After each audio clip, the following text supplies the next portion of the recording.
MSNBC political analyst and Boston Globe columnist Kimberly Atkins-Stohr. She co-hosts the #Sisters-in-Law podcast. Also with us is Justin Wolfers, professor of economics and public policy at the University of Michigan.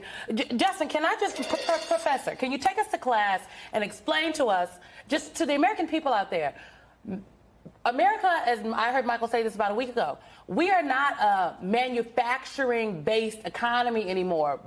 And even if we wanted to be, let's just say Donald Trump's magic wand worked. Last time I checked, we are not standing up a factory in 2 weeks' time.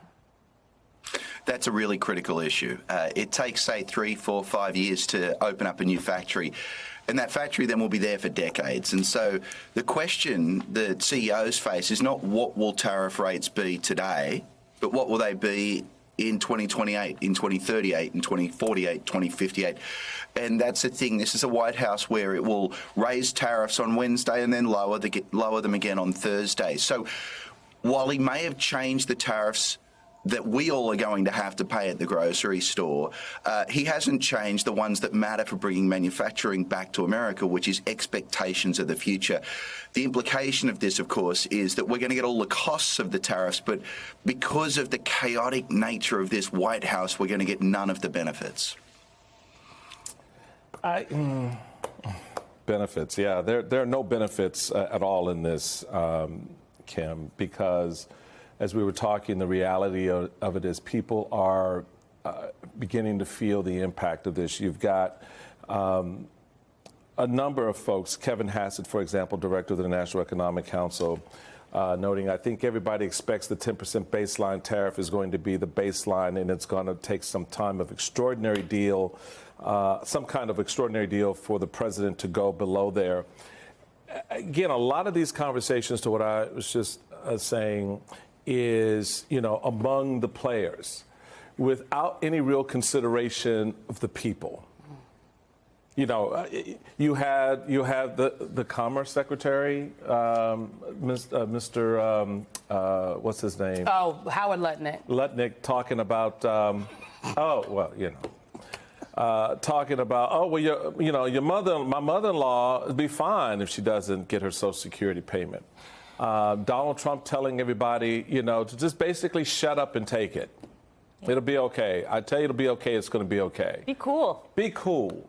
It's a very abusive kind of response to some of the real pain that folks are just beginning to experience.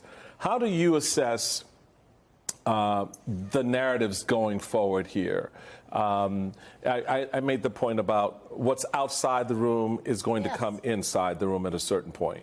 Yes, absolutely. So I want to focus on two things. One is the people who are hurting that you point out.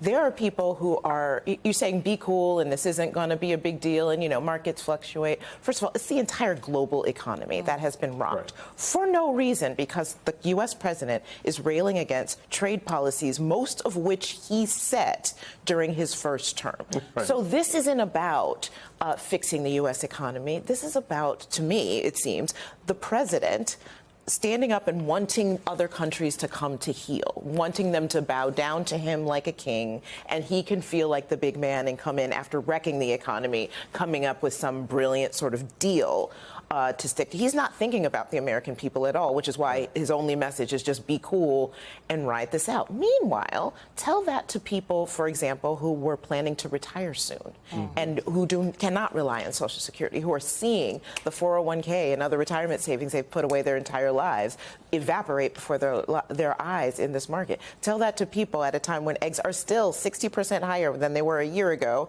Who's going to boil them for Easter? That seems crazy. But also take a step back for a minute. Donald Trump is doing all this on tariffs without the constitutional authority to do that. This is the job of Congress. But Congress has laid down and surrendered that. The Republicans in charge has surrendered their own power in a way that means their power is going to evaporate at the same time Donald Trump's does. They are tied. They put their entire futures, political futures, and the democracy of this country on Donald Trump in a way that is abdicating their duty. So American people, if you are feeling this pinch of that, you know who to blame. The people in the White House and also the people in Congress, because it is their job to stand up and say, no, we have the tariff power and we are taking that power back, but they were refusing to do that to this president. Justin, in addition to the macro challenges that Kimberly just laid out, right, people who are not going to be able to retire on the same timeline that they once were because they're watching those numbers plummet. You point out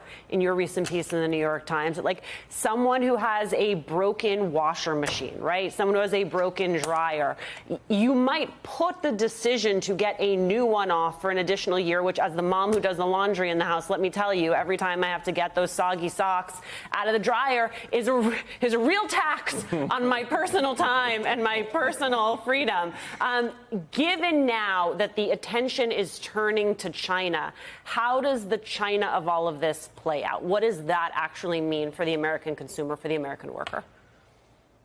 Yeah, so let's start. Actually, I just want to make it absolutely clear. Yes, China is a huge issue, but we have now 10% tariffs on every country around the world. That is a mammoth new tax. That is one of the largest tax rises of yours and my lifetimes. And that's a lot of what's hitting. Now, it really hits with China. A tariff rate of 145%.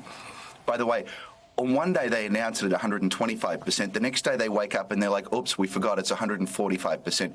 Hard to believe that this is how one of the world's two great superpowers operates. But our basic economies addition. That's really all it was. They forgot to add those two numbers together.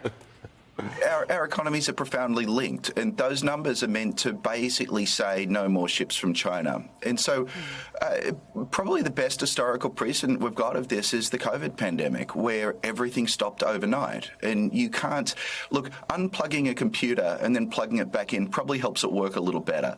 That's not true for an economy. We just lived through that, and frankly, I don't want to do it again. Let me humanize it a little. I talked to my mum the other night. When she was growing up, she had 3 or 4 toys, literally 3 or 4. They were made of wood. They were pretty high quality. They were terrific. I walked down to my kids' toy room this morning. Oh, my goodness. I don't know what your kids are like, but they certainly have a lot more than 3 or 4 toys. Every one of their toys are made in China. Now, I can't, someone's going to say, oh, they're plastic and they're junk and blah, blah, blah. Sort of.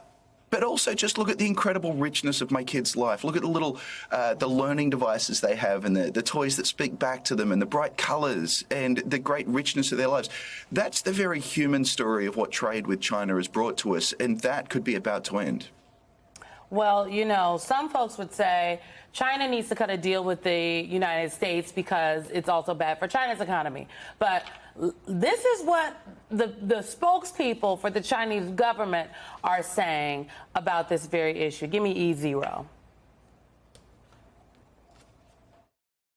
China is fully prepared to fight to the very end because the world is big enough that the United States is not the totality of the market in the world.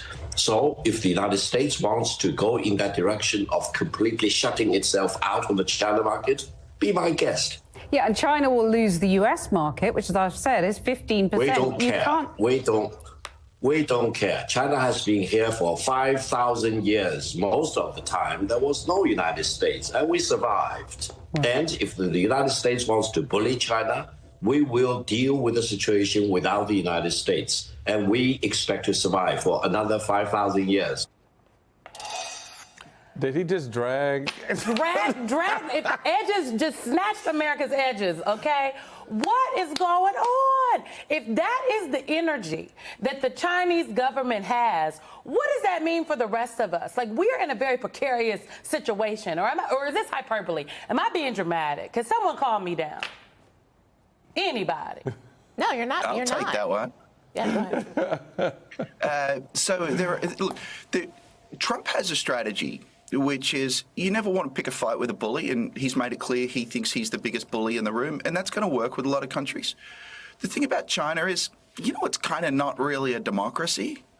And so Trump has political forces, I wish they were stronger, which are going to normalize things somewhat. The American people are mad. We will eventually have midterm elections. It's going to change the politics of everything you can do. There's a degree of accountability, thank goodness, for the American leadership that there simply isn't with the Chinese. And so most countries don't want to pick on a bully, but by jingo, the one that's unaccountable, that's the one you really don't want to fight with. The analytic point that gentleman was making is actually even more important. Realize this is not a global trade war. This is an American trade war. So what that means is the 10% tariffs here really matter. It means that what Trump has done is shut America off from the rest of the world.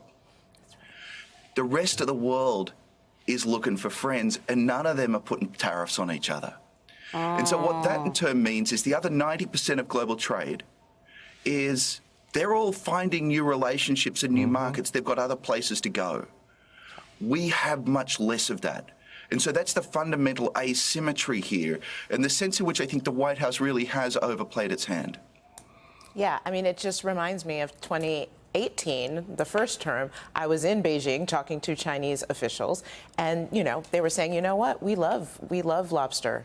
You know, we're happy for the New England fishermen. But you know what? If Donald Trump wants a trade war, we'll get our lobsters someplace else. So you know who that hurts? That doesn't hurt China. That hurts the fishermen in New England.